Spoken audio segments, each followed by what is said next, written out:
খবর 24 সাথে আপনাকে স্বাগত। নতুন নতুন খবর জানার জন্য আমাদের চ্যানেলে চোখ রাখুন। নমস্কার দর্শক বন্ধুরা, খবর 24 আপনাকে স্বাগত। পোশাক বদলের মতো করে প্রেম করতে পারি না জানিয়েছিলেন রণজয়। সোহিনী সরকারের সঙ্গে প্রেম ভাবার পর একাধিক নায়িকার সঙ্গে তার প্রেমের গুজব রটেছে, কিন্তু সেই খবর ভুয়ো স্পষ্ট জানিয়েছেন নায়ক।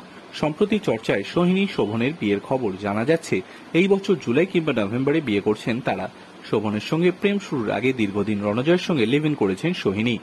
রণজয় সোহিনীর মাখামাখি নিয়ে একটা সময় সংবাদ মাধ্যমে কম আলোচনা হয়নি, তবে আজ সবই অতীত।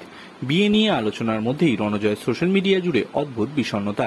নিজের মনের ভাব ইনস্টাগ্রামে তুলে ধরেছেন অভিনেতা, সেখানে লেখা, 4 দেওয়ালের ঘর, দমচাপা নিঃশ্বাস, আজ অনেকদিন হলো দরজা বন্ধ, আজ অনেকদিন হলো আকাশ দেখি না, প্লিজ একবার তালাটা খুলে দেবে, স্বপ্নের চিতাগুলোকে শেষবারের মতো একবার দেখতে চাই।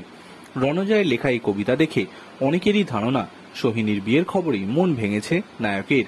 অতীত ভুলে সামনে তাকানোর বার্তা অনুরাগিনের। রণজয় বলেন, খারাপ কোনোদিনই চাইনি, আমি জানি না বিয়ে করেছেন কিনা, তবে চাইবো আগামী দিনে ভালো থাকুক, সুস্থ থাকুক। এর আগে অপর এক সাক্ষাৎকারে রণজয় বলেছিলেন, সোহিনী নতুন সম্পর্কে আছে, আমি একা, তাই আমায় নিয়ে এত গল্প, কোনোদিন লুকিয়ে কিছু করিনি, সম্পর্ক হলে নিজেই বলবো।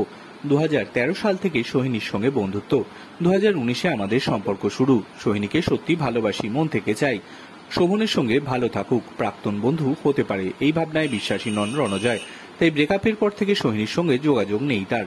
রণজয়ের বিশ্বাস, প্রাক্তনের সঙ্গে একসময় যে ঘনিষ্ঠ মুহূর্ত কাটিয়েছি, পরে তাকেই বন্ধু হিসেবে দেখব, এতটা উদার আমি নই। আমার কাছে এগুলো অযৌক্তিক মনে হয়। এই মুহূর্তে জি বাংলার কোন গোপনে মন ভেসেছে ধারাবাহিকে দেখা যাচ্ছে রণজয়কে। সদ্যই 100 পর্ব পার করেছে শ্বেতা রণজয় অভিনীত এই মেগা।